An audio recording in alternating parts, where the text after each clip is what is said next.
Alright, folks. Give everybody a little bit of time to come on before I start rambling.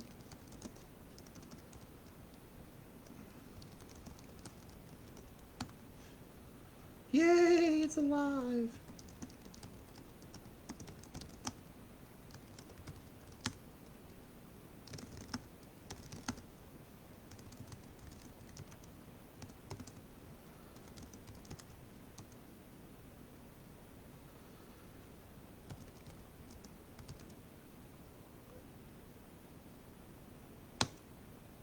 Make it process whatever it needs to process. I'm going to give it a couple minutes so I can get confirmation that... Can someone tell me my sound is okay today? Sweet, no logs. And for confirmation of something, if someone could send me a log to the bot right now and then make a comment once you've done it, just so I can verify. The automation of the bot is currently turned off because I'm working on some new updates.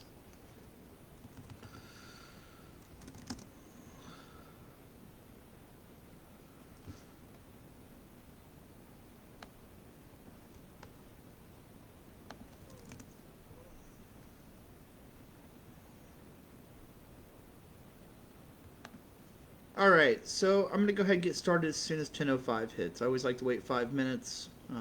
Just nature of things from doing things at work. Uh, cool. So the 5 minutes is hit. Let me go ahead and get to some jabbering about things.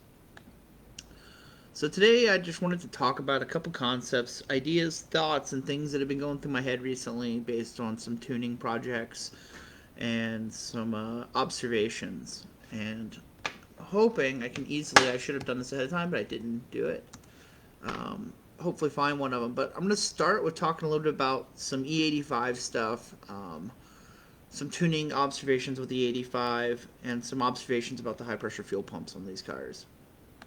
So, first things first, I want to start with the high pressure fuel pump because I know historically I have been very much against doing anything custom on E30 cars. Just told people run map 3, and if you're really lucky, you might be able to run map 4, but it's rare. You need to view your logs and whatnot. And previously, I considered that enough and wrote it off because every time I tampered with E30, it seemed like I was always running into a crashed fuel pump scenario. I mean, like all the friggin' time. What I come to realize after lots and lots and lots and lots and lots of testing is that uh, not every car is the same here. I'm trying to see if I have one of the good ones for him. I have seen some cars that will handle almost E40 without an issue, no problems. And I've seen other cars that completely fall on their face at E20. So Peter, for example, I worked with Peter quite a bit on his car, and let's see, has this got it in it? No, not in this log. This is probably just methanol. What we found on Peter's car in testing was we were like, add a little bit of E, and all of a sudden the car would crash, and we were like, there's no way, this E can't be this strong. So we kept changing the mix while we waited for the E sensor to arrive, so we could verify what kind of E we had. And once the E sensor arrived, we were running like E25 at one point, and we're like, okay, what's going on here? This doesn't make any sense. We're only at E25. No one actually commented whether or not you can hear me okay, so maybe I'm just rambling to myself. And if I am, whatever. So with the E25, we noticed that even with methanol, there were cases where his car would nose over. I mean, I was pulling my hair out. I had previously tested other cars to E35, and on methanol, I've had a couple cars on E40 on stock hardware, and things were going fine. So we decided to go ahead and take the leap, and he upgraded to the high pressure fuel pump. I know a lot of people have been asking, has there been testing? Yes, I have personally did 4 cars with it thus far. And for Peter's car, we went from being able to run E25 sketchily, meaning that sometimes in certain driving scenarios it would actually crash the fuel pump, to, man, I don't think anyone can hear me. Can someone please confirm in the comments box? Am I not seeing? I don't see any comments, but I see like a bunch of people watching. Map 6 spot, offline. Sorry, I'm just trying to see the other way if there's comments. Yes, there's fucking comments here, but there's no comments in the other one. Left my porn tab open. Yeah. That's strange that I can't see it here. Questions? No? Well, this is a new one for me. I don't know what's glitched, but whatever. I will check here for people to respond. Cool. So let me finish the E85 conversation I was having about Mr. Peter's car. So, working on Peter's car, we discovered this issue with the E85 not loving life. Peter went ahead and ordered the pumps. After the pumps, with no methanol, we did some testing all the way up to around E40, and the car was happy. So, what that told us is that the problem was somewhere with the high pressure pump, and that this new high pressure pump definitely did allow us to do more. Now, I am not saying that the cost of what it is just to get the E40 is worth it. For our specific use case, it was. We wanted to hit that point. But for some people, it's probably not the best upgrade for them. They don't care about every last inch of power, but there are those that are. I have done also testing on the low pressure pumps as well. So people, you guys keep asking about, what about the pumps? So the low pressure pump, I am not as keen on at this point. Now, this is early prototypes. I've only worked with the prototype ones, but I wasn't comfortable with the way they were prototyping it. I'm hoping for a better solution. So version 1 of the prototype of the low pressure pump, yes, it does work, but it is kind of, I don't know, it's prototype. That's what it looks like to me. It's not put together in what I would consider retail quality. It should function, and it has functioned on 2 cars, but it did have an issue on 1 car with, we had some installation issues with the way that it was supposed to go in. Either way, the car with the low pressure pump, I've pushed all the way out to almost E50. Now, everybody don't run and go buy right now because E50 sounds great. There's a bunch of caveats here. Pushing it out to almost E50, sometimes the car doesn't want to automatically shift anymore because now you're maxing out your fuel trims. Your trims are through the roof. You also are, in general, it's just a bad idea. The car doesn't necessarily like it. We know it's possible because we tested it, but the car does not like it. If you paddle shift all the time, you might be okay. I think much past E40, E45, things start getting weird sometimes. And it's not every time, man. And in your specific case might be okay, but just throwing this out here. I don't know if it's part of the recall or not. So I was curious about that. You bring that up, and I'll tell you what. When I seen that they had a recall related to the high pressure pump, it really got me curious since I've seen multiple cars. I'm picking on Peter's car because I spent the most time researching it. But I have seen multiple cars that just can't run E for shit, and crash their fuel pump goes. So yeah, that's my thoughts on the high pressure fuel pump. If you are going ECU tune, talk to your tuner. If you're going Motec, you could use both pumps. If you're sticking with a JB4 or lap 3, and you got money to burn and you want to get from the E25, E30, if you have one of the short pumps, you just want to get a little more sure, it's your money to spend how you want. The next topic I want to bring up real quick here is, hey, where did all the topics go? I'm supposed to actually show the topics. How do I see my topics? That sucks. I don't remember, and I wrote them down so I wouldn't have to remember this. Alright, so the next one, so I just talked about, Map 6 Spot. So, Map 6 Spot updates. Right now, Map 6 Spot is currently offline. It will be back online very soon, and it's offline for really good reasons. So, my son has gotten into technology very heavily, and he really loves writing Python code, and Map 6 Spot was written completely in Python. So I wanted to throw out here that it is offline right now because I'm currently getting my son ramped up to write some code for Map 6 Spot. There are some new features coming. Oh, thank you, Eric. There's some new features coming for Map 6 Spot. The first features we're getting initially today that Josh will be writing are he's going to be adding some notes that'll make my job easier when I look at it. So when I go into DataZap, currently today when I go into DataZap and I look, I'll show you guys. You get a peek into my world. If you notice, it says test under every one of these. One of the things I'm going to change is my son is going to make it so it shows the firmware number, shows me what time the log was updated, shows me what map number it was running on last in the poll. I'm not sure what else I'm going to put in here, but that's going to be his very first update to the code base, which is a simple update, but it's to get him comfortable with the code base. The next updates we're going to be doing is we're going to be adding new features, like new support for lap 3, new support for flagging. So one of the really cool features that we have in the works that we've got the base code for, I just need my son ramped up, is when you receive, so I will Gmail, we'll go into one of the map 6 tuning. So, oh, and I really picked one. Okay, so when you get a report in your piece here, one of the features we're going to be adding is this right here would be a hyperlink. And when you click it, it would take you to the log. So I'm going to do this. Let's see, timestamp 2943. Okay, so we're going to open up Clint's log. We're going to show timestamp, just so I know where 2943 is. 2943. Now I'll put a checkbox there. I'm going to turn timestamp off. The reason I'm doing this right now is I just wanted to show you guys what's going to happen in the near future. It's coming as soon as we get Josh ramped up, I would say in the next couple weeks. When you click those links, it'll actually open the DataZap link and it will mark that specific spot for you. I'm really excited about this, like super duper excited about this feature.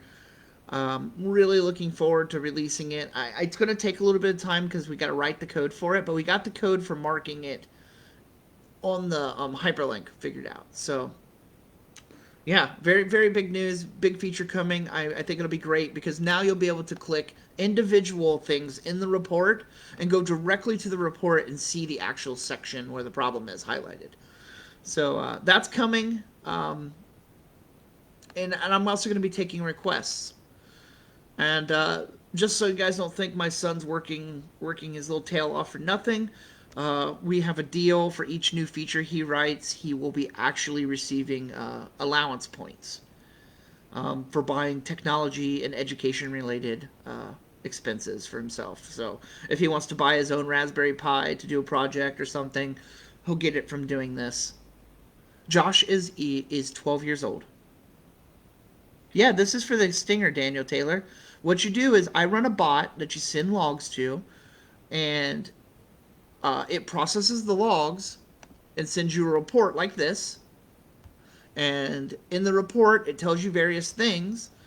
And I'm basically talking about the updates for new features. Oh, another new feature we're adding. This one's another big one because constantly people flag me on this. So, see this boost deviation that's happening here? This happens a lot of times on certain transition points, and it's really a false alarm. One of the things we're going to be adding in the near future, once I get Josh more ramped up, is this specific error and other errors that are like sometimes have anomalies. Unless there's more than one instance, it's not going to flag it to you anymore. So we're going to track how many times an event happens, and we're going to have thresholds for reporting on the event for the number of times. So I'm really excited to get that feature out too. This weekend, I had to spend a lot of technical time cloning the box and making a new box and getting Josh ramped up to connecting to it. All right. So, if anybody has any questions they want to ask me or pick my brain, go ahead and put them in now. I'm going to talk about the toy drive and finish up after that. So, I'll give you guys time to put questions in, and I'm watching for them. So, this is the teaser, I guess, for the toy drive. The background, I've been running toy drives, and since I was of the age to be part of the spirit of Christmas. And when I was younger, my parents were not well off. And one of my Christmases, I received a bicycle and toys in a year when I would have received nothing. I won't for dinner. Okay, we'll worry about that after my talk. My family wouldn't have had a Christmas that year, and the local fire department actually took care of it. And this was a big deal for my family because, I mean, I was a little child. Kids are supposed to have Christmas. So when I got a little older and became part of the spirit of Christmas, I I started running my own toy drives, and I've been running those toy drives. I haven't missed it a single time in my life per year. No matter what kind of trouble and turmoil has been in my life, I have always pulled off a toy drive that has at least been at least a trunk load of toys and as many as like a caravan of cars worth of toys in a couple years. So this year I'm doing a little something new. I'm bringing it a little more online than I have in the past.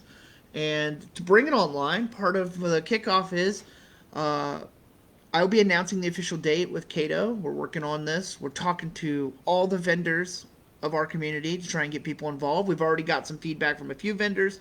I still have to reach out to more vendors. But we've definitely got some sponsorship. And to kick it off, I'm going to announce this that Map 6 tuning, which is my stuff, that's my little side project for helping people out. We don't charge, we only take gratuity. But from um, from starting next weekend until 2 weeks before Christmas, every single dime that is sent to me for gratuity. That means if you use my link on Terry's site, or if you send me money directly starting next weekend, all of it will go to charity till the 2 weeks before Christmas. And what will happen is I will be going out. I'm trying to get a agreement set up with a local odd lots, big lots, to actually let me in the store before hours because I am high risk, so I can't really go out with the COVID stuff. But I got to make my toy drive happen. So we're working on a social distance way that I can go pick up all the toys. But basically, all the donations that come in for me tuning your cars and helping out, and gratuity for the bot, or if you buy something with the link, every single penny starting as of next Saturday till 2 weeks before Christmas will go to charity. I will be posting up updates about the values, and then when we do the final toy drive, I will show everybody the haul, and just so everyone can see December. So I'm going to just pick a random year because I've checked this already. We'll go ahead and let's pick 13. Why not? We'll pick 13 and then we'll pick another one. So um, come on, you can do it. Where's the toy drive? Here's the toy drive from 2013. This is what we donated back in 2013. Let's go back. We'll do last year's toy drive. Yep. Yep. You see my Disney trip. My other weird pictures I take. Alright. There's my kids this Christmas. And the toy drive should be right here's the toy drive. We were really excited this year actually because everyone told me that basically specifically this year that they told us they didn't have many donations. They hadn't even filled up any barrels, so we came and we filled up 2 barrels this year. So, like I said, I've been doing this for a long time. This year, I decided to go ahead and put Map 6 in as part of it. Get in there, make some donations. Again, if you're wanting to donate to the toy drive, it starts next Saturday. I'll be posting up something with all the corporate sponsors we have and anyone else that's on board. If you run a business and you would like to have your business logo on our graphic for the official announcement, please hit me up. We can throw you on there. We would love to have as many people sponsor as you can. This is for a great cause to help children have a good Christmas. So that's all I've really got today. I just wanted to make some announcements on Map 6 Spot and explain why it was offline today for a little while. And it will be back online in a few hours. We're just getting Josh ramped up so he can reach out with the new features. So thank you guys, everybody. I really appreciate the community support. You guys keep me doing this. There was a lot of concern that I was going to leave when I got rid of my Stinger. As long as you guys want me around doing this stuff, helping out, I'm not going anywhere. I like doing what I'm doing. I love working on the bot. I love working with you guys. I love helping make cars fast. So everybody have a great holiday coming up. Be safe out there. And keep your eyes out for the new announcements for the toy drive. And I'll make a video log when I do the toy drive big announcement with the graphics. No pressure, Kato's driver. All right, guys. Thank you. Have a great day.